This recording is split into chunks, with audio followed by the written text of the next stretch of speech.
뉴스도 모르고 우리 아들에게 기어올라? 경비원 딸 주제에. 이경란의 날카로운 목소리가 캠퍼스를 가르렀습니다. 수지는 무릎이 바닥에 부딪히며 피를 흘렸죠. 어머님, 제발. 어머님이라고? 내가 감히? 머리는 앞뒤로 흔들리고 가방은 바닥에 나뒹굴었습니다. 교재들이 흩어지자 구경하던 학생들은 스마트폰을 꺼냈죠. 민호야, 도와줘. 수진의 떨리는 시선이 연인을 향했습니다. 하지만 박민호는 고개를 숙인 채 어머니 앞에서 아무 말도 하지 못했죠. 내 아버지. 그 늙은 경비원? 평생 남의 집 문이나 지키던 주제에 우리 집안을 넘봐? 그 말에 수진의 눈물이 터졌습니다. 아버지가 모욕당하는 순간 가슴이 찢어졌죠. 그러나 그들은 몰랐습니다. 그 늙은 경비원이 한때 국가의 그림자였다는 것을, 707특임대 최정예 요원이었단 사실을요. 사연을 시작하기 전에 여러분은 어디에서 듣고 계신지 댓글로 남겨주세요. 남겨주신 댓글은 하나하나 확인하면서 답변 드리겠습니다. 구독과 좋아요도 꼭 부탁드려요. 그럼 이야기 시작하겠습니다. 새벽 5시 반. 서울 강북 변두리의 낡은 아파트 단지에 첫 번째 불빛이 켜졌습니다. 경비실의 작은 창문으로 새어나오는 노란 불빛은 아직 잠든 도시에서 유일하게 깨어있는 증거였죠. 최영식은 낡은 의자에서 몸을 일으켰습니다. 밤새 돌아가며 순찰을 섰지만 제대로 잠들지 못한 날이 벌써 며칠째였습니다. 52살. 남들은 한창 사회에서 자리를 잡아가는 나이지만 그에게는 이 좁은 경비실이 전부였죠. 아파트 단지를 한 바퀴 도는 것으로 하루가 시작됩니다. 발걸음은 느렸지만 꼼꼼했습니다. 주차장 구석구석, 놀이터 벤치 아래, 쓰레기 분리수거장까지 아무도 알아주지 않는 일이었지만 그는 묵묵히 자신의 일을 해나갔죠. 6시가 되자 단지가 서서히 깨어나기 시작했습니다. 출근 준비를 하는 사람들이 하나둘 모습을 드러냈죠. 영식은 경비실 앞에 서서 정중히 인사를 건넸습니다. 안녕하세요. 좋은 아침입니다. 대답하는 사람은 거의 없었습니다. 간혹 고개를 끄덕이는 정도였죠. 3년째 같은 아파트를 지키고 있지만 그의 이름을 아는 입주민은 손에 꼽을 정도였습니다. 그저 경비 아저씨. 그것이 그의 이름이었죠. 오전 7시 딸 수진이 집을 나섰습니다. 대학교 2학년. 영식의 유일한 자랑거리였죠. 수진은 경비실 앞을 지나며 작게 손을 흔들었습니다. 영식은 애써 무표정을 유지했습니다. 입주민들 앞에서 딸과 친밀한 모습을 보이고 싶지 않았거든요. 혹시라도 딸이 경비원 아버지 때문에 무시당할까봐 걱정이었습니다. 수진아, 오늘도 늦게 들어오니? 경비실 안으로 들어와서야 영식은 조심스레 물었습니다. 수진은 밝게 웃으며 대답했죠. 네, 아빠. 도서관에서 공부하고 올게요. 저녁은 학교에서 먹을 거예요. 영식은 주머니에서 10,000원짜리 한 장을 꺼냈습니다. 구겨진 지폐였지만 그에게는 소중한 돈이었죠. 저녁이라도 제대로 먹어야지. 이거 가져가. 아빠, 괜찮아요. 제가 알바비 받은 거 있어요. 수지는 손사래를 쳤지만 영식은 딸의 가방 주머니에 돈을 슬쩍 넣었습니다. 그러고는 아무 일 없다는 듯 경비실 밖으로 나갔죠. 수지는 아버지의 뒷모습을 바라보며 눈시울이 붉어졌습니다. 점심시간이 되자 영식은 경비실 구석에 놓인 전기밥솥을 열었습니다. 어제 먹다 남은 김치찌개를 데워 밥에 말아 먹었죠. 창밖으로는 입주민들이 배달 음식을 받아가는 모습이 보였습니다. 치킨, 피자, 중국집 배달원들이 분주히 오갔죠. 오후 2시 택배 차량이 도착했습니다. 영식은 무거운 택배 상자들을 대신 받아 각 동 입구에 정리했습니다. 허리가 욱신거렸지만 내색하지 않았죠. 이마에 맺힌 땀을 닦으며 다시 경비실로 돌아왔습니다. 아저씨, 우리 집 택배 왔어요? 302호 주민이 퉁명스럽게 물었습니다. 영식은 정중히 대답했죠. 네, 고객님. 3동 입구에 놓아두었습니다. 앞으로 집 앞까지 갖다 놓으라고 했잖아요. 왜 매번 같은 말을 해야 하는 거예요? 영식은 고개를 숙였습니다. 규정상 각 세대 앞까지 배달하는 것은 경비원의 업무가 아니었지만 그런 설명은 소용없다는 것을 알고 있었죠. 죄송합니다. 다음부터 주의하겠습니다. 주민은 못마땅한 표정으로 돌아섰습니다. 영식은 한숨을 삼켰죠. 이런 일은 하루에도 몇 번씩 일어났습니다. 저녁 6시 퇴근하는 사람들로 단지가 북적였습니다. 영식은 주차 관리를 하며 분주히 움직였죠. 좁은 주차장에서 실랑이를 벌이는 입주민들 사이를 조정하느라 진땀을 뺐습니다. 밤 9시가 되어서야 잠시 숨을 돌릴 수 있었습니다. 경비실에 앉아 낡은 휴대폰을 꺼냈죠. 수진에게서 온 문자가 있었습니다. 아빠, 오늘도 수고하셨어요.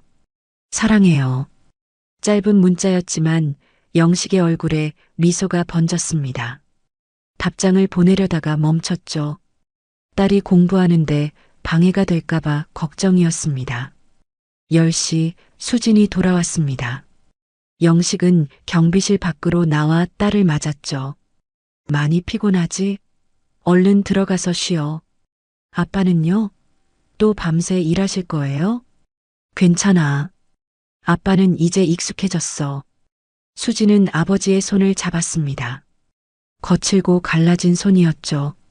그녀는 무언가 말하려다가 입을 다물었습니다.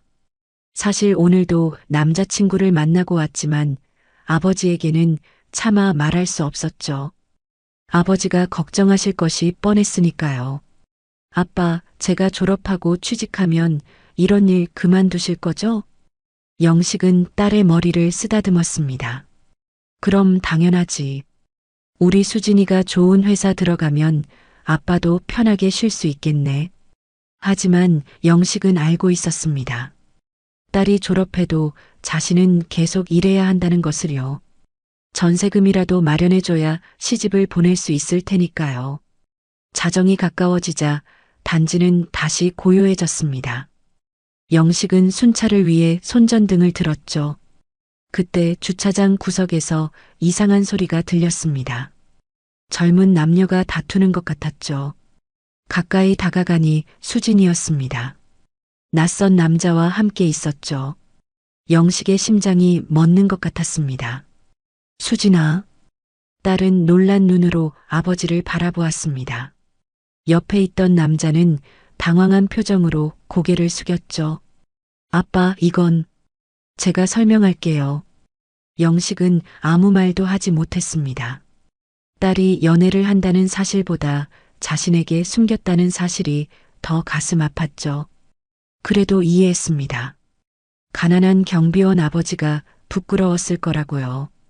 들어가자. 집에서 얘기하자. 영식의 목소리는 떨렸습니다. 그러나 화가 난 것은 아니었죠. 그저 딸이 자신을 믿지 못한다는 사실이 서글펐을 뿐입니다. 그날 밤 영식은 경비실에서 뜬 눈으로 새벽을 맞았습니다. 창밖으로 보이는 아파트 불빛들이 하나둘 꺼져갔죠. 그의 마음도 그렇게 어두워져 갔습니다. 내일도 똑같은 하루가 시작될 것입니다. 하지만 오늘 밤 알게 된 진실은 그의 평범한 일상에 작은 균열을 만들었죠. 딸의 비밀, 그리고 자신의 초라함. 그것들이 뒤엉켜 복잡한 감정을 만들어냈습니다. 영식은 주머니에서 낡은 지갑을 꺼냈습니다. 그 안에는 아내와 찍은 사진이 있었죠. 10년 전 세상을 떠난 아내. 만약 아내가 살아있었다면 수진이도 엄마에게는 모든 것을 털어놓았을 텐데요. 여보, 나 혼자서는 역시 힘드네요. 영식의 독백이 텅 빈 경비실에 울렸습니다. 새벽의 찬 공기가 창문 틈으로 스며들었죠. 또 하루가 시작되려 하고 있었습니다. 다음 날 아침 최영식은 평소보다 일찍 경비실을 나섰습니다. 어젯밤 일이 계속 머릿속을 맴돌았죠. 딸 수진이 남자와 함께 있던 모습, 그리고 당황하던 그녀의 표정이 잊혀지지 않았습니다. 아파트 단지를 순찰하던 중 영식은 정문 앞에 세워진 검은색 외제차를 발견했습니다.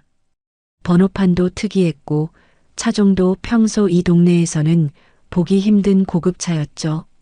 운전석에는 젊은 남자가 앉아 있었습니다. 어젯밤 수진과 함께 있던 바로 그 남자였죠. 영식은 천천히 다가갔습니다.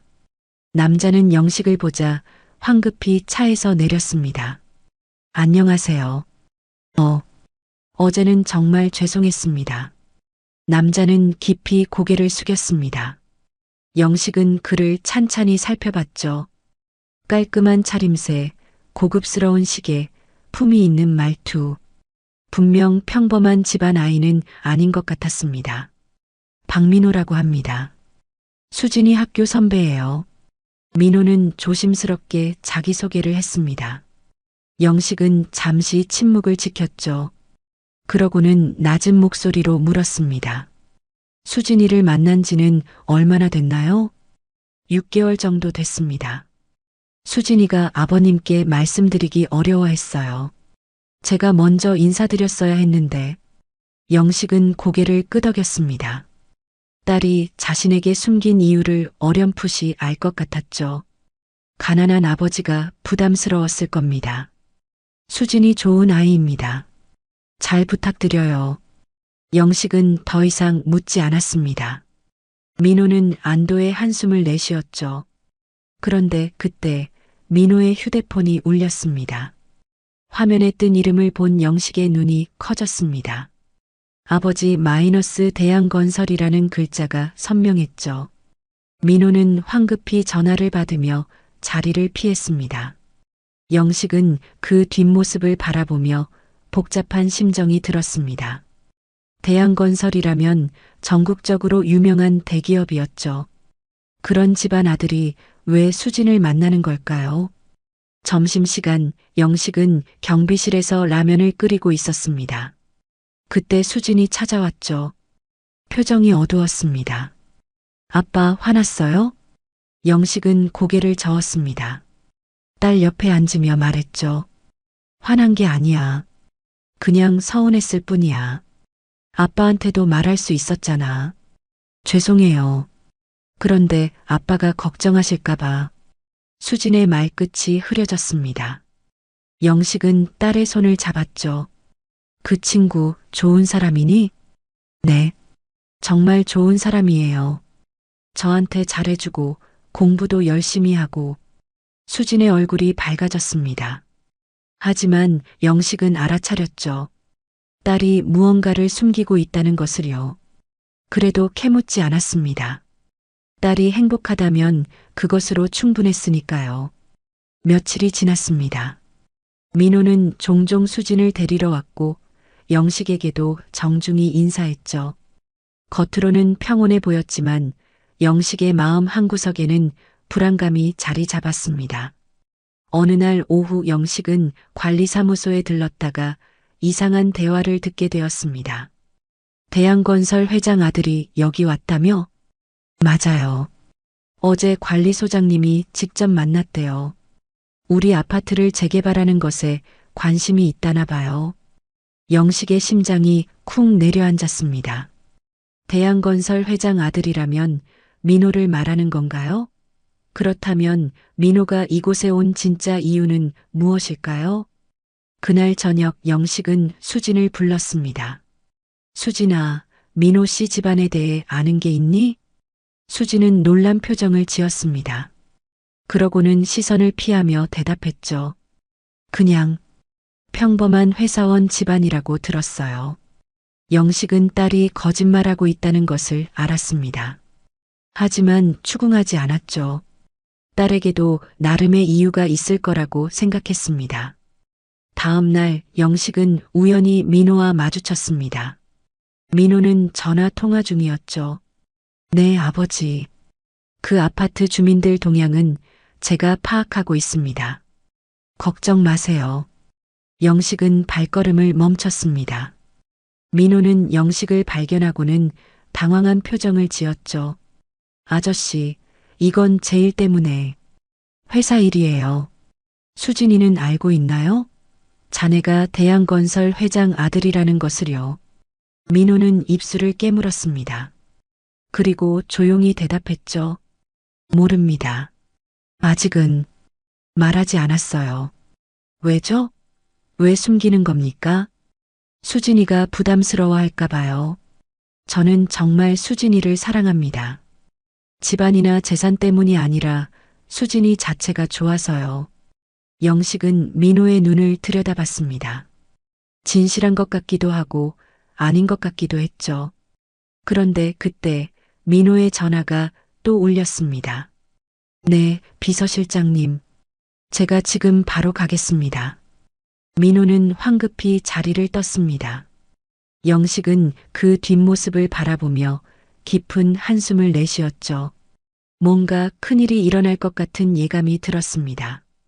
그날 밤 영식은 잠을 이루지 못했습니다. 수진의 행복을 바라지만 이 관계가 순수한 사랑인지 확신할 수 없었죠. 더군다나 재개발 이야기까지 나오는 상황에서 민호의 진짜 목적이 무엇인지 알 수 없었습니다. 새벽 3시 영식은 순찰을 나갔습니다. 주차장을 돌던 중 낯선 사람들이 아파트 단지를 촬영하는 것을 목격했죠. 가까이 다가가자 그들은 황급히 자리를 떴습니다. 차량 번호판을 보니 대양건설 소속이었습니다. 영식의 불안감은 점점 커졌습니다. 이것은 단순한 연애가 아니었죠. 뭔가 더 큰 일이 벌어지고 있었습니다. 하지만 딸의 행복을 위해 모른 척해야 할까요? 아니면 진실을 파헤쳐야 할까요? 아침이 되자 관리사무소가 술렁이기 시작했습니다. 재개발 소문이 퍼진 것이죠. 입주민들은 기대와 불안이 섞인 표정으로 수군거렸습니다. 대양건설이 우리 아파트를 인수한다는데? 그럼 우리는 어떻게 되는 거야?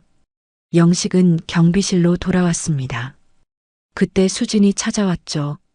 눈이 빨갛게 충혈되어 있었습니다. 아빠, 민호가 저한테 거짓말했어요. 수진은 울먹이며 말했습니다. 영식은 딸을 안아주었죠. 알고 있었어. 하지만 내가 행복해 보여서. 아빠는 알고 계셨어요? 민호가 대양건설 회장 아들이라는 것을요? 영식은 고개를 끄덕였습니다. 수진은 더 크게 울음을 터뜨렸죠. 저는 정말 몰랐어요. 민호가 평범한 집안이라고 했거든요. 그런데 오늘 친구한테 들었어요. 민호 아버지가 이 동네 재개발을 추진한다고요. 그래서 민호가 저를 만난 건가요? 정보를 얻으려고? 영식은 딸의 눈물을 닦아주었습니다. 그리고 조용히 말했죠. 아직은 모르는 거야. 민호 씨한테 직접 물어봐야지. 하지만 영식의 마음은 무거웠습니다. 딸의 첫사랑이 이렇게 아픈 상처가 될지도 모른다는 생각에 가슴이 찢어지는 것 같았죠. 그때 민호가 경비실 앞에 나타났습니다. 수진을 보자 다급히 달려왔죠. 수진아, 내 말 좀 들어봐. 오해야. 무엇이 오해예요? 처음부터 다 거짓말이었잖아요. 수진은 민호를 밀쳐냈습니다. 민호는 간절한 표정으로 말했죠. 처음엔 그랬어. 아버지 때문에 이 동네를 조사하러 왔었어. 하지만 너를 만나고 모든 게 바뀌었어. 정말이야. 영식은 두 젊은이를 바라봤습니다. 민호의 말이 진심인지 아닌지 판단하기 어려웠죠. 하지만 한 가지는 확실했습니다. 이 일은 단순한 연애 문제가 아니었어요. 거대한 자본과 권력이 얽힌 복잡한 상황이었죠. 영식은 주먹을 꽉 쥐었습니다. 평범한 경비원인 자신이 딸을 지킬 수 있을까요? 대기업 회장의 아들을 상대로 무엇을 할 수 있을까요? 날이 어두워지자 영식은 경비실에 홀로 앉아 있었습니다. 창밖으로 보이는 아파트 불빛들이 하나둘 켜졌죠. 평화로워 보이는 풍경이었지만 영식의 마음은 폭풍 전야 같았습니다. 이제 어떻게 해야 할까요? 딸의 행복을 위해 물러서야 할까요? 아니면 진실을 파헤쳐야 할까요? 영식의 얼굴에는 깊은 주름이 패였습니다. 불안과 걱정이 그의 얼굴에 그대로 드러났죠. 서울 강남 대양건설 본사 최고층. 회장실의 거대한 유리창 너머로 도시 전체가 내려다 보였습니다. 박상도 회장은 굳은 표정으로 비서실장이 건넨 서류를 넘기고 있었죠. 최수진 21살. 서울 강북구 거주. 아버지 최영식 52살. 직업. 아파트 경비원. 박상도는 서류를 탁자에 내던졌습니다. 옆에 앉아있던 부인 이경란의 얼굴이 일그러졌죠. 경비원이라고요? 우리 민호가 경비원 딸을 만나고 있다는 거예요? 이경란의 목소리에는 경멸이 가득했습니다. 박상도는 깊은 한숨을 내쉬었죠. 민호를 당장 불러요. 30분 후 민호가 회장실에 들어왔습니다. 부모님의 차가운 표정을 보자 이미 모든 것을 알았다는 것을 깔았죠. 아버지, 어머니, 제가 설명드릴게요. 설명이고 뭐고 당장 그 여자와 헤어져. 이경란이 소리쳤습니다. 민호는 고개를 들고 단호하게 말했죠. 안 됩니다. 전 수진이를 사랑해요. 사랑? 경비원 딸과 사랑을 한다고? 너 정신이 있는 거니? 박상도가 낮은 목소리로 말했습니다. 민호야, 이건 단순한 연애가 아니야. 우리 집안의 명예가 걸린 문제다. 대양건설 후계자가 경비원 딸과 결혼한다? 세상이 뭐라고 하겠니? 민호는 주먹을 꽉 쥐었습니다. 수진이는 훌륭한 사람이에요. 성실하고 똑똑하고. 그만해. 내일부터 그 여자 주변에 얼씬도 하지 마. 비서실에서 감시할 거야. 이경란이 차갑게 말했습니다. 민호는 분노에 떨며 회장실을 나갔죠. 다음 날 아침 영식은 평소와 같이 경비실에 앉아 있었습니다. 그때 검은 양복을 입은 남자 2명이 다가왔죠. 최영식 씨 맞으십니까? 네, 그렇습니다만. 대양건설 비서실에서 나왔습니다. 잠시 이야기 좀 나누시죠. 남자들은 영식을 경비실 밖으로 이끌었습니다. 주변 입주민들이 수군거리기 시작했죠. 무슨 일이신지요? 영식이 조심스럽게 물었습니다. 비서실 직원 중 한 명이 서류를 꺼냈죠. 따님, 최수진 씨가 우리 회장님 아드님과 교제 중이신 것 아시죠? 네, 알고 있습니다. 회장님께서 이 관계를 원하지 않으십니다. 깨끗이 정리하도록 따님을 설득해 주시기 바랍니다. 영식의 얼굴이 붉어졌습니다. 하지만 참았죠. 그건 아이들이 결정할 문제입니다. 최 선생님, 현실을 직시하셔야 합니다. 경비원 딸이 대기업 후계자와 결혼한다? 불가능한 일입니다. 비서실 직원의 말투에는 모욕이 담겨 있었습니다. 영식은 떨리는 목소리로 대답했죠. 제가 비록 경비원이지만 딸은 당당하게 키웠습니다. 당당함으로 해결될 문제가 아닙니다. 이것 받으시고 딸과 함께 서울을 떠나시는 게 어떻겠습니까? 비서실 직원이 두꺼운 봉투를 내밀었습니다. 영식은 그것을 밀어냈죠. 돈으로 해결하려 하지 마십시오. 후회하실 겁니다. 우리가 마음먹으면 당신도 따님도 이 동네에서 살 수 없게 만들 수 있습니다. 협박이었습니다. 영식은 분노를 삼키며 경비실로 돌아왔죠. 손이 떨렸습니다. 그날 저녁 수진이 울면서 집으로 들어왔습니다. 아빠, 학교에서 이상한 소문이 돌아요. 제가 돈 보고 민호를 만난다고. 영식은 딸을 안아주었습니다. 비서실의 지시 분명했죠. 수진아, 힘들면 그만 만나도 돼. 아빠는 괜찮아. 아빠, 저 정말 민호를 사랑해요. 그런데 이렇게 힘들 줄은 몰랐어요. 수지는 아버지 품에서 한참을 울었습니다. 영식은 딸의 등을 토닥였죠. 자신 때문에 딸이 상처받는 것이 가장 가슴 아팠습니다. 며칠 후 영식은 관리사무소에 호출되었습니다. 관리소장이 난처한 표정으로 말했죠. 최 선생님, 갑자기 이런 말씀드려서 죄송한데요. 다음 달부터 경비 용역업체가 바뀝니다. 네, 갑자기 왜? 위에서 결정한 사항입니다. 퇴직금은 제대로 챙겨드릴 테니 걱정 마세요. 영식은 모든 것을 깨달았습니다. 대한건설의 압력이었죠. 3년간 일한 직장을 하루아침에 잃게 된 것입니다. 그날 밤 민호가 경비실을 찾아왔습니다. 얼굴이 상기되어 있었죠. 아저씨, 정말 죄송합니다. 제 부모님이 이렇게까지 하실 줄은. 괜찮네. 자네 잘못은 아니잖나. 영식은 담담하게 말했습니다. 민호는 눈물을 글썽였죠. 제가 다 해결하겠습니다. 부모님을 설득할게요. 민호 씨, 현실을 봐야 해. 자네 부모님 말이 맞아. 우리는 다른 세계 사람이야. 아저씨, 수진이를 정말 사랑한다면 놓아주는 것도 사랑이야. 영식의 말에 민호는 아무 대답도 하지 못했습니다. 다음 날 이경란이 직접 나타났습니다. 명품으로 치장한 그녀는 경비실을 경멸스러운 눈으로 둘러봤죠. 이런 곳에서 사시는군요. 영식은 묵묵히 서 있었습니다. 이경란은 차가운 미소를 지었죠. 제 아들과 당신 딸의 관계를 끝내주세요. 정중히 부탁드립니다. 그건 아이들이 결정할 일입니다. 아직도 상황 파악을 못 하시는군요. 당신 딸의 미래를 생각하세요. 우리가 마음먹으면 어느 회사도 당신 딸을 채용하지 않을 겁니다. 이경란의 협박은 노골적이었습니다. 영식은 떨리는 목소리로 말했죠. 돈과 권력으로 모든 걸 해결할 수 있다고 생각하십니까? 그럼요.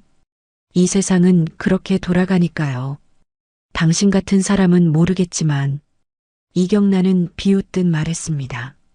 그리고 봉투를 꺼냈죠. 여기 1억이 있습니다. 딸과 함께 서울을 떠나세요. 이게 당신이 평생 벌어도 만질 수 없는 돈이잖아요. 영식은 봉투를 쳐다보지도 않았습니다. 돈으로 살 수 없는 것도 있습니다.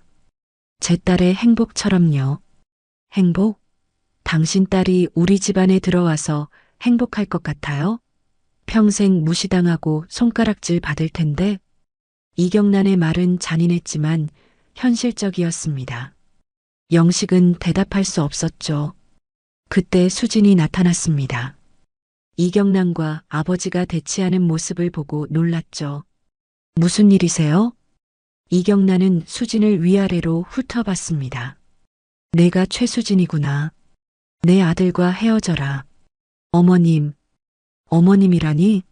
내가 감히 나를 어머님이라고 불러? 이경란의 날카로운 목소리에 수진은 움찔했습니다. 영식이 딸 앞을 막아섰죠. 제 딸에게 함부로 하지 마십시오. 함부로라니? 난 사실을 말할 뿐이에요. 너희 같은 집안이 우리와 엮이려는 게 함부로 하는 거죠. 이경란은 마지막으로 경멸스러운 눈빛을 던지고 떠났습니다. 수지는 눈물을 흘렸죠.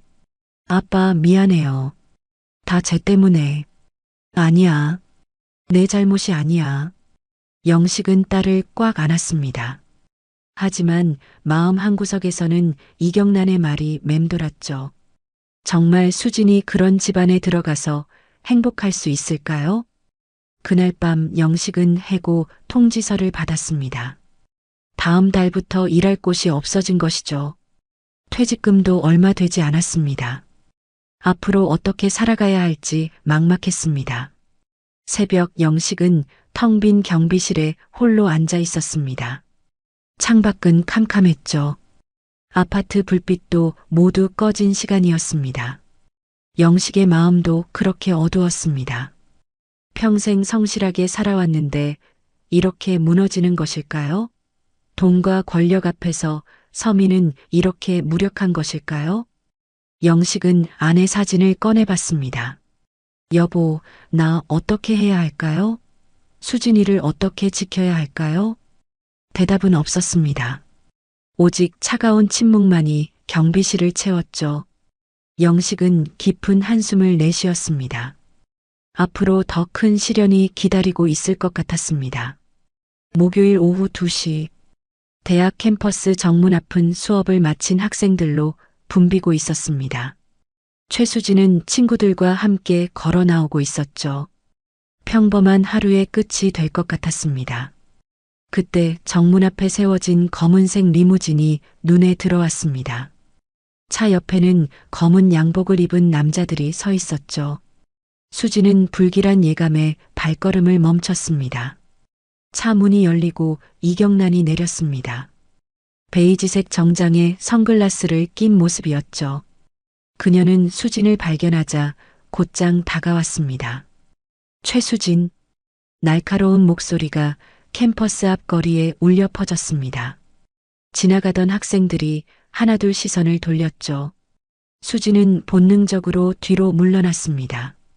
어머님, 또 어머님이라고? 내가 감히. 이경란은 수진의 팔을 거칠게 잡았습니다.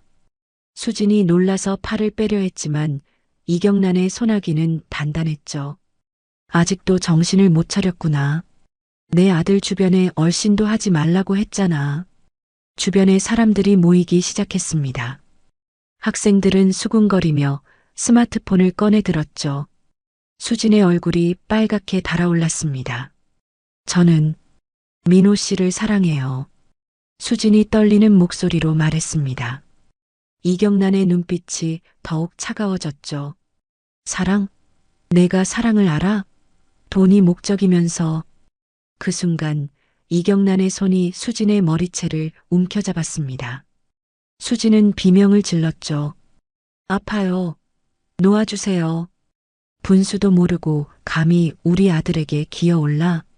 경비원 딸 주제에. 이경란은 수진의 머리를 앞뒤로 흔들었습니다.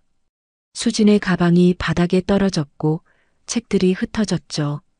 구경하던 학생들은 충격에 입을 다물지 못했습니다. 바로 그때 민호가 나타났습니다. 학교에 수진을 데리러 왔다가 이 광경을 목격한 것이죠. 그의 얼굴은 창백했습니다. 어머니, 그만하세요. 민호가 다급하게 말했습니다. 하지만 이경란은 아들을 노려봤죠. 너도 정신 차려. 이런 여자한테 놀아나다니. 수진이는 그런 사람이 아니에요. 닥쳐. 내가 뭘 안다고 그래. 이경란은 수진의 머리채를 더 세게 잡아당겼습니다. 수진의 눈에서 눈물이 흘러내렸죠. 민호야. 도와줘. 수진이 애원하듯 민호를 바라봤습니다. 민호는 어머니와 수진 사이에서 갈팔질팡했죠. 그러나 결국 어머니의 기세에 눌려 고개를 숙였습니다. 어머니, 제발. 여기서는 뭐? 모두가 봐야 이 여자가 정신을 차리지. 이경란은 수진을 밀쳐냈습니다. 수진은 바닥에 쓰러졌죠. 무릎이 찢어져 피가 났습니다. 구경하던 학생들 중 일부가 수진을 도우려 했지만 이경란 옆에 경호원들이 막아섰습니다. 감히 손대지 마세요. 이경란이 소리쳤습니다. 그녀는 바닥에 쓰러진 수진을 내려다보며 말했죠. 잘 들어. 다시 한번 내 아들 주변에 얼씬거리면 너뿐만 아니라 내 아버지도 가만두지 않을 거야. 경비원 일자리, 그것마저 못하게 만들 수 있어. 수진은 눈물범벅이 된 얼굴로 이경란을 올려다봤습니다. 증오와 분노, 그리고 절망이 뒤섞인 눈빛이었죠. 왜 이러세요? 저희 아버지가 무슨 잘못을 했다고. 잘못? 분수에 맞지 않는 욕심을 부린 게 잘못이지. 이경란은 차갑게 말하고는 몸을 돌렸습니다. 민호를 향해 명령조로 말했죠. 너도 차에 타. 집에 가서 할 얘기가 있어.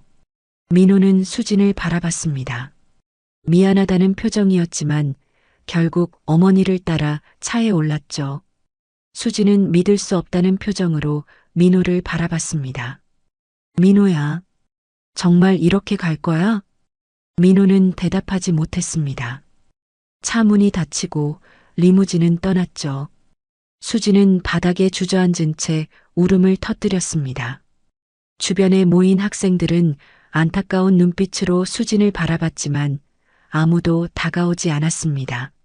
누군가는 동영상을 찍고 있었고 누군가는 수군거렸죠. 저 여자가 대양건설 아들 만난다던 애 아니야? 맞아. 신분 차이도 모르고 덤볐다가 저 꼴 난 거지. 그래도 너무한 거 아니야? 재벌들이 다 그렇지 뭐. 수지는 떨리는 손으로 흩어진 책들을 주었습니다. 무릎에서는 계속 피가 흘렀죠. 한 여학생이 조심스럽게 다가와 손수건을 건넸습니다. 괜찮아요? 수지는 고개를 저었습니다. 괜찮지 않았죠. 전혀 괜찮지 않았습니다. 공개적으로 모욕당하고 사랑하는 사람에게 버림받은 기분이었습니다. 집으로 돌아온 수지는 방문을 잠그고 울었습니다. 영식이 문을 두드렸지만 대답하지 않았죠. 수진아, 무슨 일이니?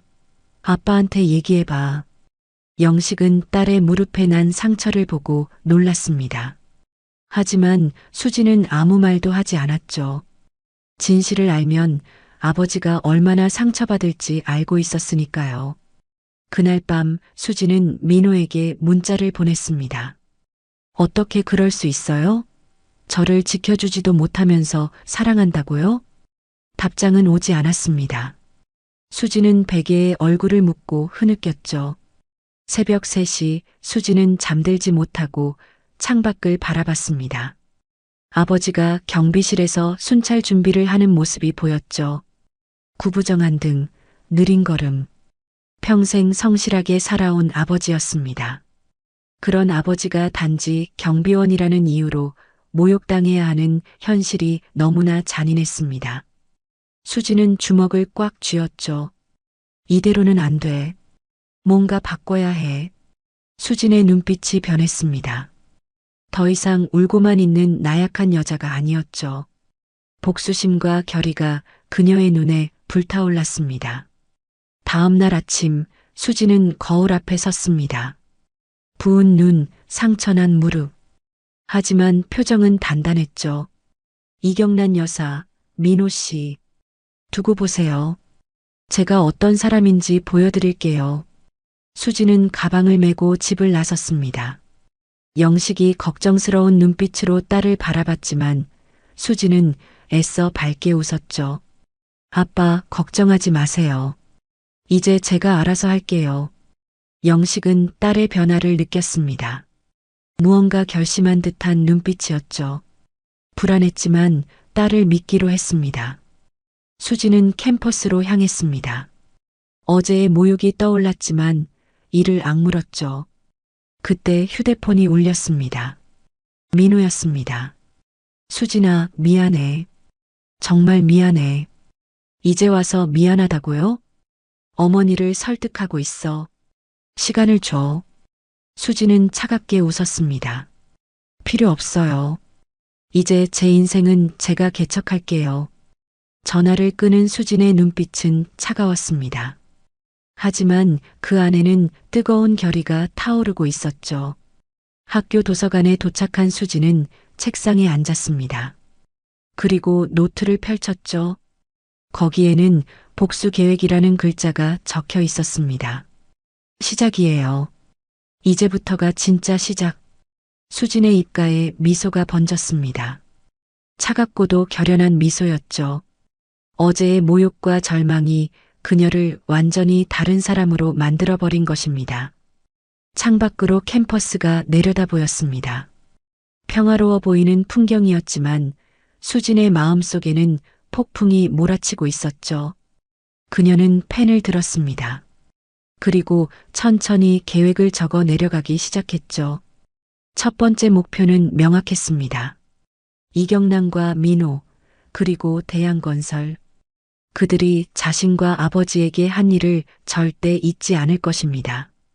수진의 눈빛이 번뜩였습니다. 완전히 달라진 눈빛이었죠. 더 이상 순진한 대학생이 아닌 복수를 결심한 한 여자의 눈빛이었습니다. 최영식은 경비실에서 평소처럼 CCTV 모니터를 보고 있었습니다. 그때 휴대폰이 울렸죠. 수진의 친구였습니다. 아저씨, 수진이가 학교 앞에서 큰일이 났어요. 영식의 손이 멈췄습니다. 친구의 떨리는 목소리로 상황을 들으며 그의 눈빛이 서서히 변하기 시작했죠. 머리채를 잡고 바닥에 넘어뜨렸다고요?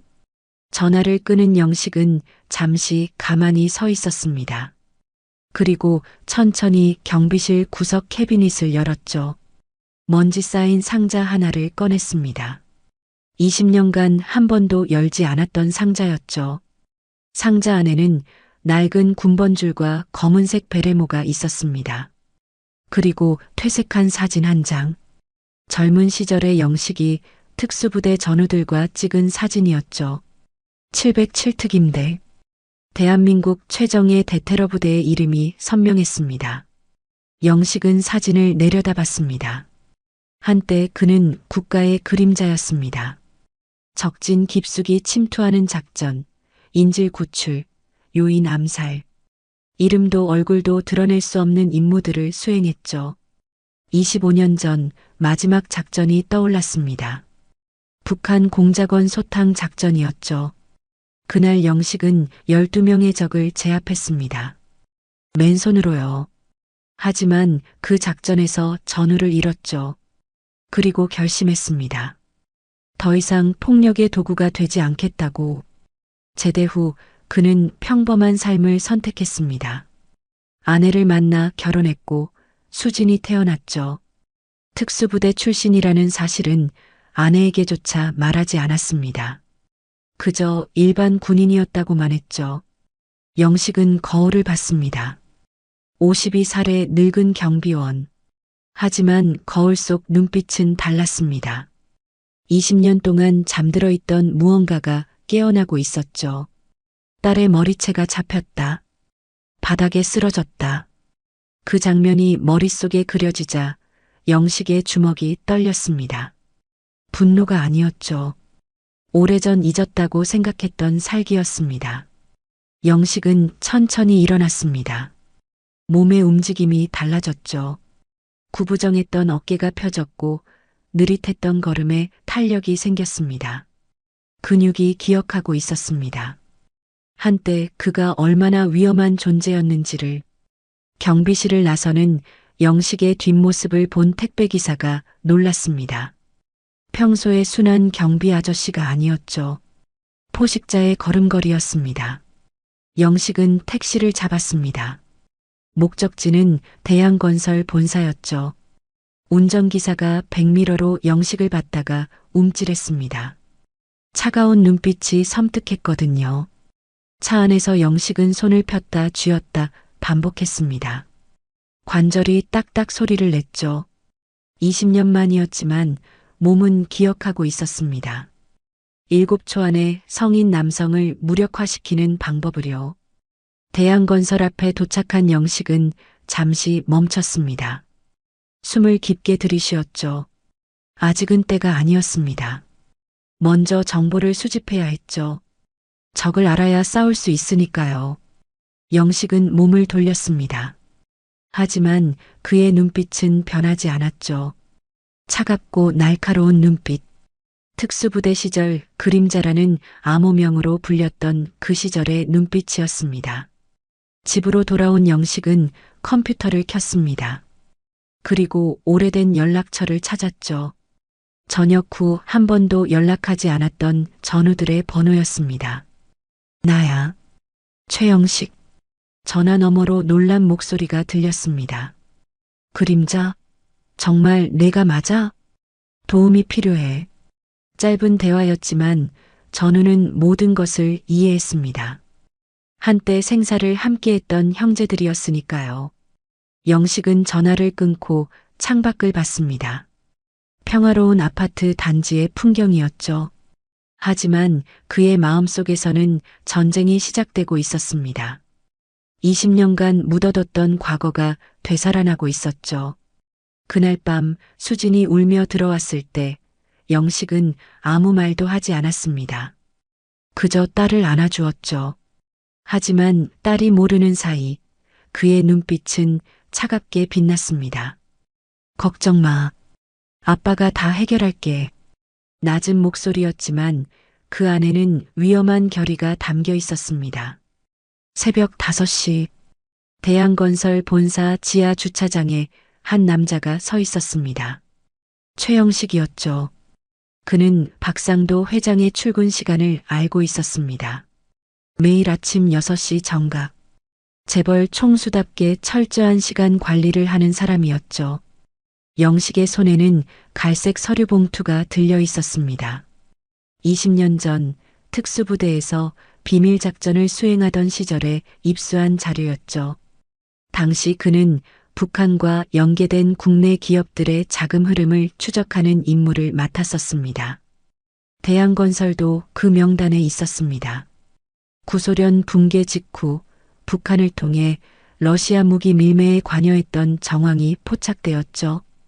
비자금 조성, 정치권 로비, 불법 무기 거래. 영식은 그 모든 증거를 복사해 두었습니다. 언젠가 필요할 날이 올 거라고 생각했거든요. 그리고 오늘이 바로 그날이었습니다. 검은색 제네시스가 지하 주차장으로 들어왔습니다. 박상도 회장의 차였죠. 차가 멈추자 운전기사가 뒷문을 열었습니다. 박상도가 내렸죠. 그때 영식이 그림자처럼 다가갔습니다. 박상도 회장님. 박상도가 놀라 뒤를 돌았습니다. 낯선 남자가 서 있었죠. 경호원들이 급히 달려왔지만 영식은 이미 안전거리를 유지하고 있었습니다. 누구십니까? 최영식입니다. 최수진의 아버지죠. 박상도의 눈빛이 차가워졌습니다.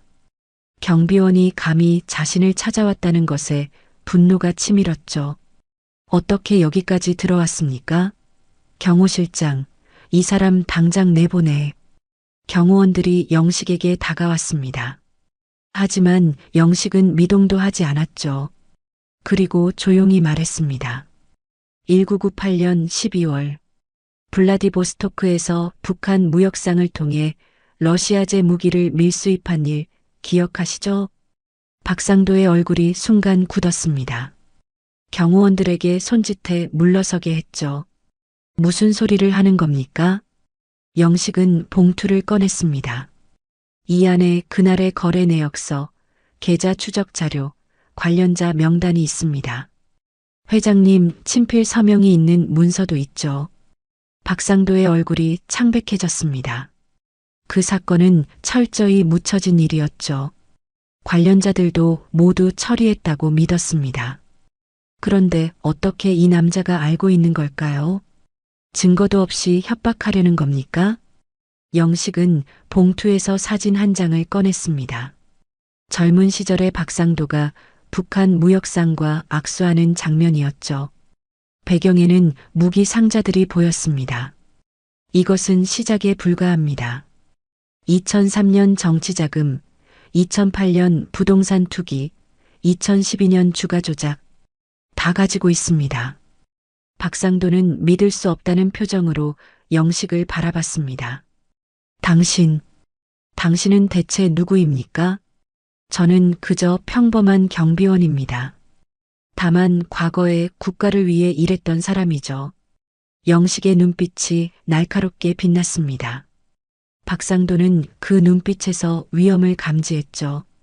이 남자는 평범한 경비원이 아니었습니다. 무엇을 원하십니까? 돈입니까?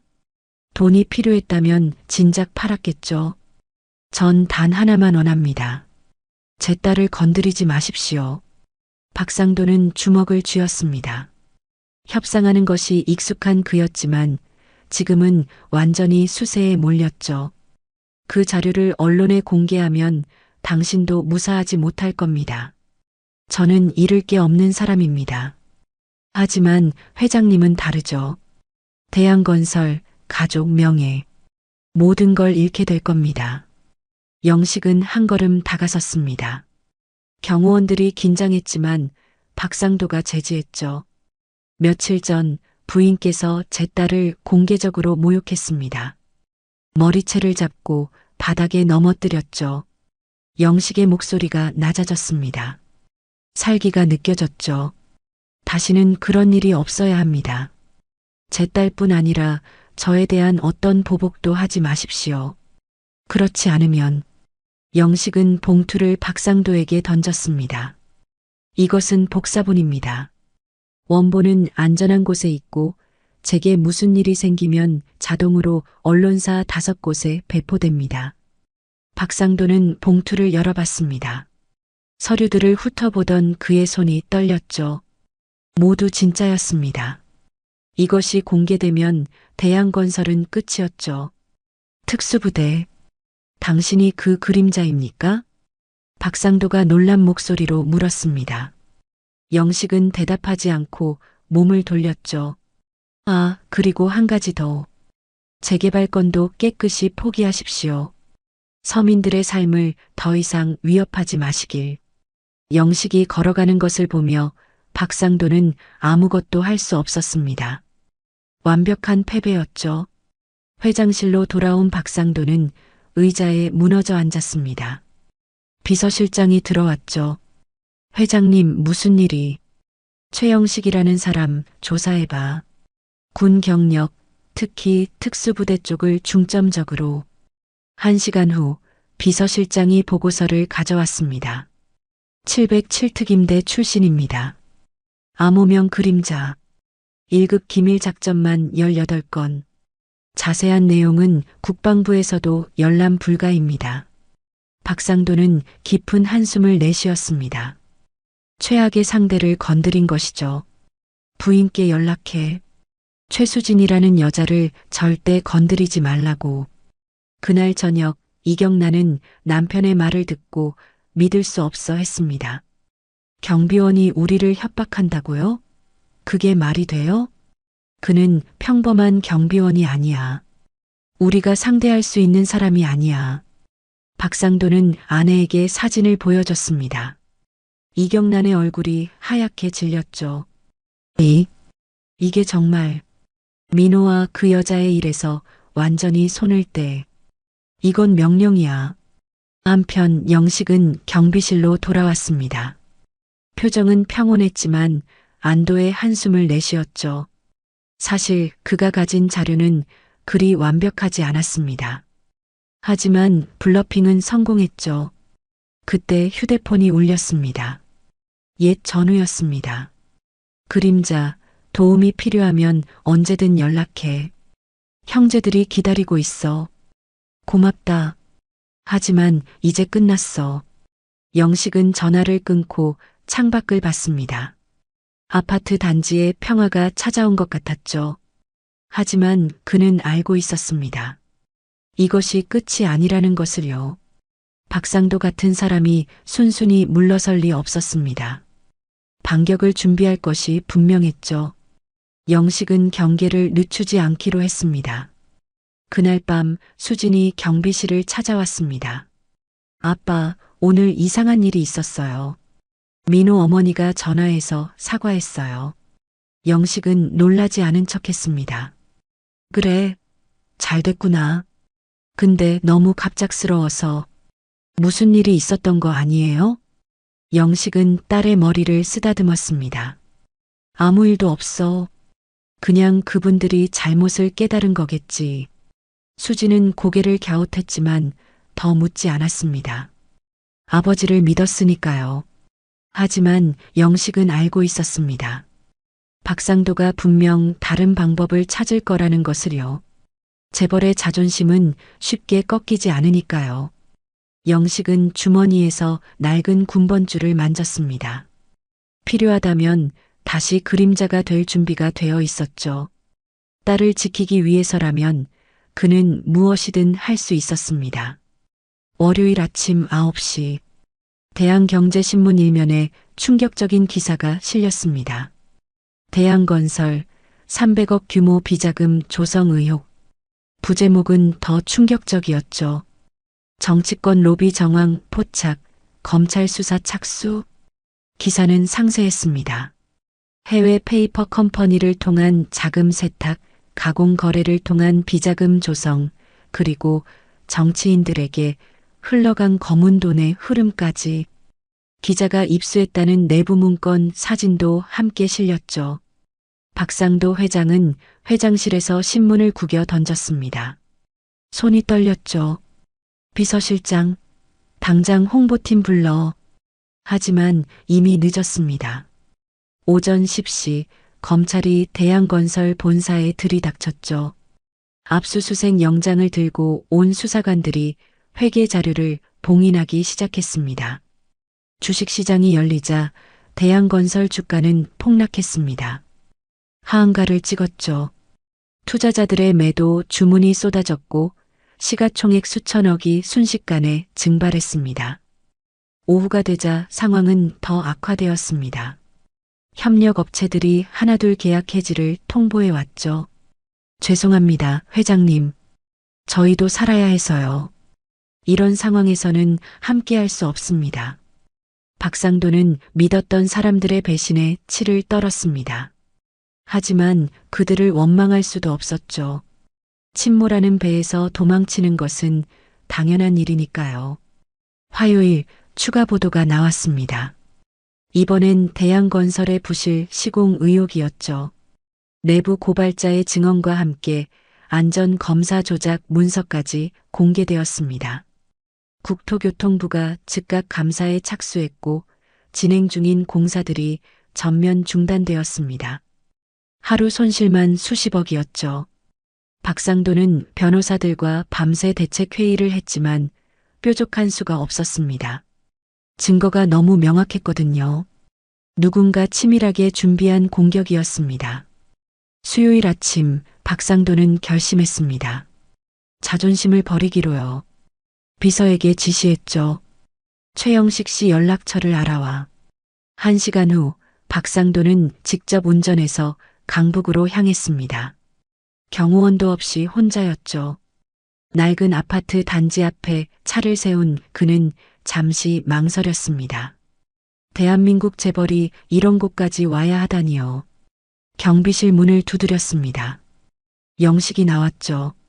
놀란 표정은 없었습니다. 예상했던 방문이었거든요. 들어오십시오. 좁은 경비실 안으로 들어간 박상도는 불편한 의자에 앉았습니다. 영식은 차를 한 잔 내밀었죠. 일회용 종이컵이었습니다. 당신이 했습니까? 박상도가 단도직입적으로 물었습니다. 영식은 고개를 저었죠. 저는 경고만 했을 뿐입니다. 언론 보도는 제가 한 게 아닙니다. 그럼 누가? 회장님도 아시겠지만 적은 밖에만 있는 게 아닙니다. 내부에도 있죠. 박상도는 깨달았습니다. 회사 내부의 반대 세력이 이 기회를 노렸던 것이죠. 영식의 경고 이후 흔들린 틈을 타서요. 제발 도와주십시오. 박상도의 목소리가 떨렸습니다. 평생 처음 하는 간청이었죠. 제가 가진 자료를 돌려주십시오.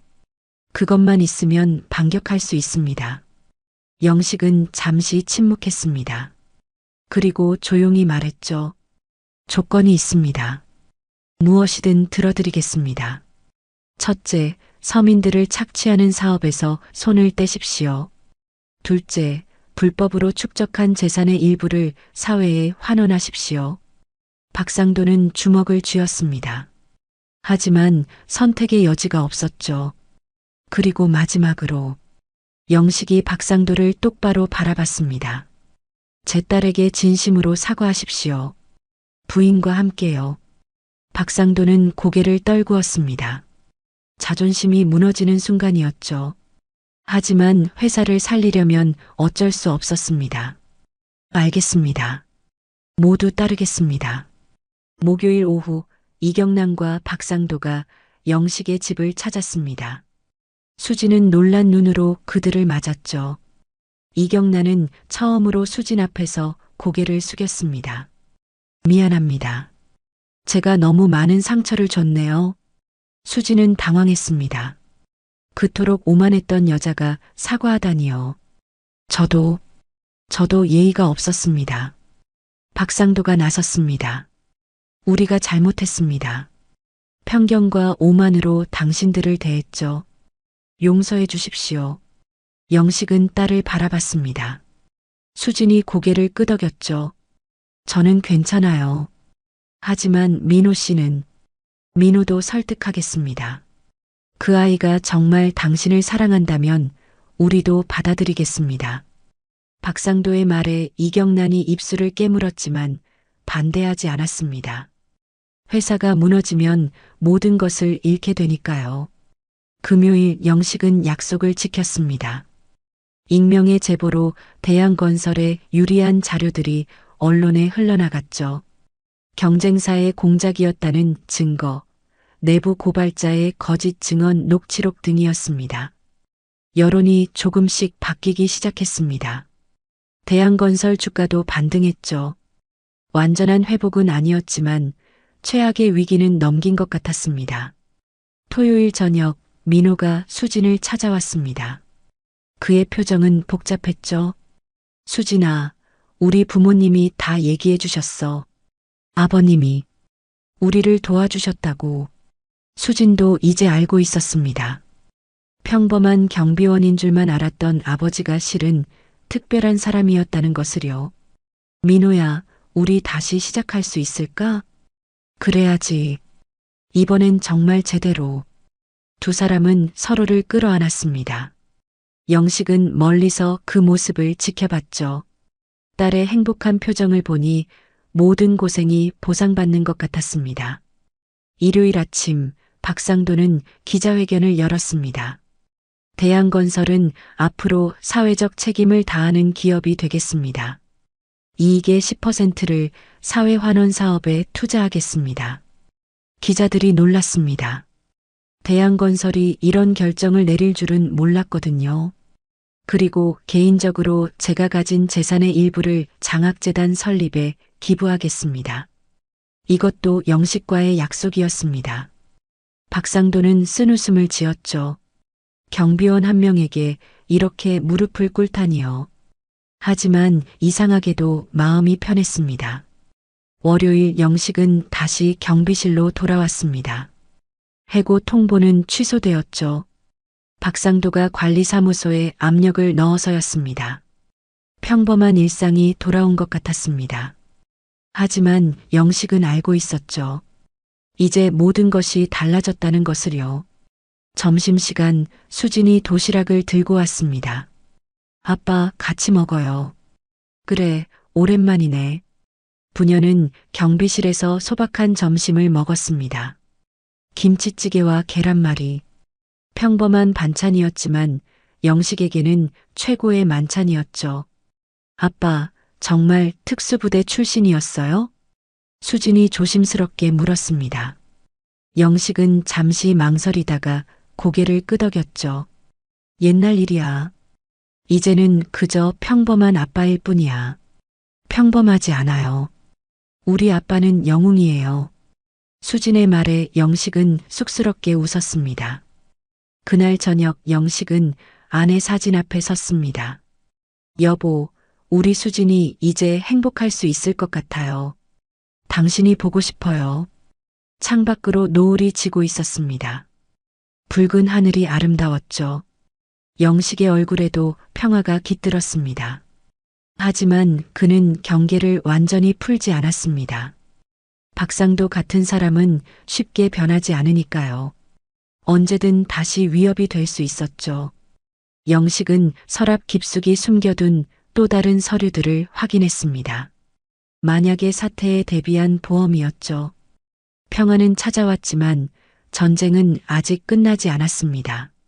영식은 그것을 알고 있었죠.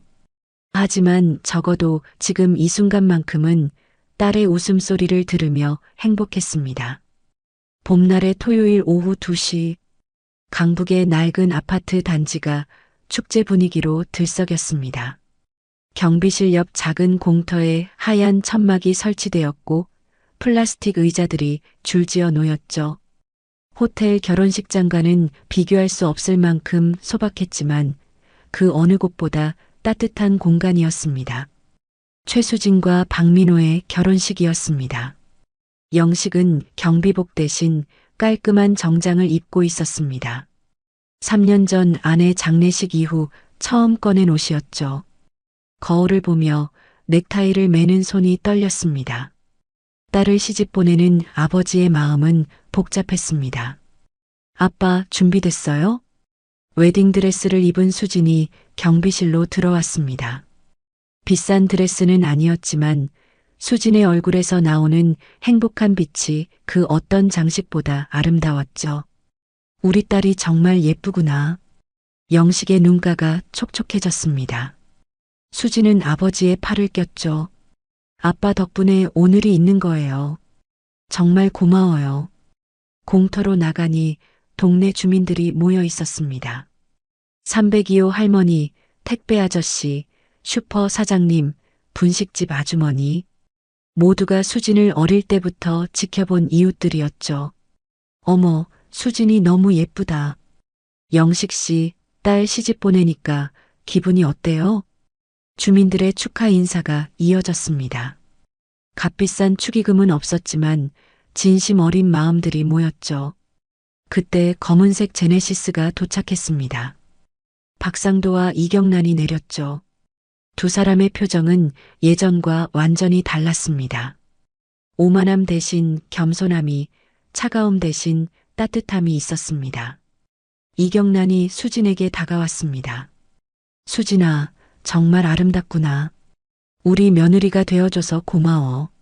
진심이 담긴 목소리였습니다. 수진은 놀랐지만 밝게 웃었죠. 어머님도 오늘 정말 우아하세요. 박상도가 영식에게 손을 내밀었습니다. 사돈, 앞으로 잘 부탁합니다. 저야말로 잘 부탁드립니다. 두 사람의 악수는 단단했습니다. 과거의 갈등은 모두 사라진 듯 했죠. 식이 시작되었습니다. 주례는 동네 통장님이 맡았습니다. 격식 있는 말씀보다는 수진이 어릴 때부터의 이야기를 들려주었죠. 수진이는 어릴 때부터 참 착한 아이였습니다. 아버지 혼자 키우느라 고생이 많았는데도 항상 밝고 씩씩했죠. 주민들이 고개를 끄덕였습니다. 모두가 아는 이야기였거든요.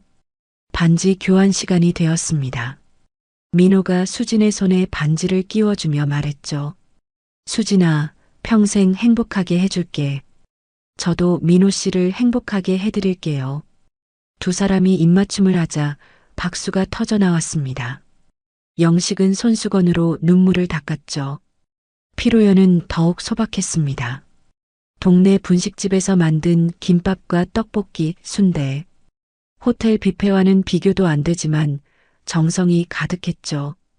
이런 결혼식 처음 봐요. 너무 좋네요. 이경란이 김밥을 먹으며 말했습니다. 예전의 그녀라면 상상도 못할 모습이었죠. 저희 결혼식보다 훨씬 의미 있는 것 같아. 박상도도 순대를 먹으며 웃었습니다. 재벌 회장이 플라스틱 의자에 앉아 순대를 먹는 모습이 어색하지 않았죠. 축하 공연도 특별했습니다. 경비실 동료들이 준비한 색소폰 연주, 통장님의 트로트, 심지어 영식도 노래를 불렀죠. 딸아, 행복하게 살아라. 아빠는 늘 너를 응원한다. 영식의 진심 어린 노래에 모두가 감동했습니다. 수지는 아버지를 꽉 안았죠. 해가 저물 무렵 신혼부부가 떠날 시간이 되었습니다. 작은 차에 풍선을 달고 뒤에는 신혼부부라는 글씨를 붙였죠. 아빠 건강하세요. 자주 찾아뵐게요. 그래, 민호 씨와 행복하게 살아라. 영식은 딸을 보내며 손을 흔들었습니다. 차가 시야에서 사라질 때까지요. 결혼식이 끝나고 주민들이 하나둘 돌아갔습니다. 영식은 경비실로 돌아왔죠. 텅 빈 경비실이 더 쓸쓸하게 느껴졌습니다. 그때 박상도가 들어왔습니다. 혼자 계시기 적적하실 텐데 가끔 들러도 되겠습니까? 영식은 놀랐지만 고개를 끄덕였습니다. 언제든 오십시오. 차라도 한잔 하시죠. 두 사람은 종이컵에 담긴 차를 마시며 앉아 있었습니다. 말은 많지 않았지만 이상하게 편안했죠. 최 선생님, 당신한테 많이 배웠습니다. 박상도가 조용히 말했습니다. 진정한 힘이 무엇인지, 가족을 지킨다는 게 어떤 의미인지요. 영식은 창밖을 바라봤습니다. 어둠이 내리는 아파트 단지가 평화로웠죠.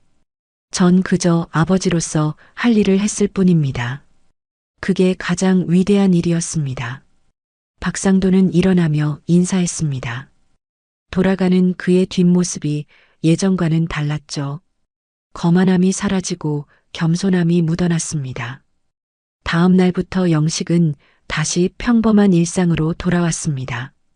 새벽 순찰, 택배 정리, 주차 관리. 변한 것은 없었죠. 하지만 영식의 마음은 달랐습니다. 이제 그는 당당했습니다. 비록 경비원이지만 딸을 지켜낸 아버지였으니까요. 돈과 권력에 굴복하지 않고 사랑하는 사람을 보호한 진짜 강자였습니다. 어느 날 수진이 남편과 함께 찾아왔습니다. 아빠, 저희 좋은 소식이 있어요. 수진이 수줍게 말했습니다. 아기가 생겼어요. 아빠가 할아버지가 되실 거예요. 영식의 얼굴에 환한 미소가 번졌습니다. 새로운 생명, 새로운 희망이었죠. 정말이니? 정말 좋은 소식이구나. 민호가 깊이 고개를 숙였습니다. 아버님, 저희 아이도 아버님처럼 강하고 올곧은 사람으로 키우겠습니다. 영식은 사위의 어깨를 두드렸습니다. 이제 민호는 진짜 가족이었죠. 그날 밤 영식은 아내 사진 앞에 섰습니다. 여보, 우리가 할아버지 할머니가 된대요. 당신이 있었다면 얼마나 좋았을까요? 사진 속 아내는 여전히 미소 짓고 있었습니다. 영식도 따라 웃었죠. 1년 후 영식은 손자를 안고 있었습니다. 갓 태어난 아기는 할아버지 품에서 새근새근 잠들어 있었죠. 우리 손자야, 할아버지처럼 경비원이 되어도 괜찮아. 중요한 건 직업이 아니라 어떻게 살아가느냐란다. 아기가 잠결에 미소를 지었습니다. 영식은 그 모습을 보며 생각했죠. 진정한 힘은 돈이 아니었습니다. 권력도 아니었죠. 사랑하는 사람을 지키려는 마음, 그것이 세상에서 가장 강한 힘이었습니다. 영식은 손자를 안고 경비실 밖으로 나왔습니다. 봄볕이 따뜻했죠. 주민들이 지나가며 인사했습니다. 영식 씨, 손자 정말 이쁘네요. 할아버지 닮았네요. 훈남이 되겠어요. 영식은 행복했습니다. 평범한 경비원이지만 그 누구보다 부자였죠. 사랑하는 가족이 있고 그들을 지킬 수 있는 힘이 있으니까요. 해가 저물고 있었습니다. 노을이 아파트 단지를 황금빛으로 물들였죠. 영식은 손자를 안고 천천히 걸었습니다. 넌 할아버지보다 더 멋진 사람이 될 거야. 그리고 내가 사랑하는 사람들을 꼭 지켜주렴. 바람이 불었습니다. 따뜻한 봄바람이었죠. 영식의 머리카락이 흩날렸지만 그의 발걸음은 흔들리지 않았습니다. 경비실로 돌아온 영식은 손자를 요람에 눕혔습니다. 그리고 다시 일상으로 돌아왔죠. CCTV를 확인하고 순찰 준비를 했습니다. 평범한 하루였습니다. 하지만 영식에게는 특별한 날이었죠. 사랑하는 사람들과 함께하는 모든 날이 특별했으니까요. 진정한 힘은 사랑입니다. 영식의 독백이 조용히 울렸습니다. 경비실 창문 너머로 별이 빛나기 시작했죠. 평화로운 밤이었습니다. 수백 명 앞에서 모욕당한 딸, 그리고 깨어난 본능. 여러분이라면 이 아버지의 결심을 어떻게 보시나요? 구독과 좋아요 부탁드리고 댓글로 함께 이야기 나눠주세요.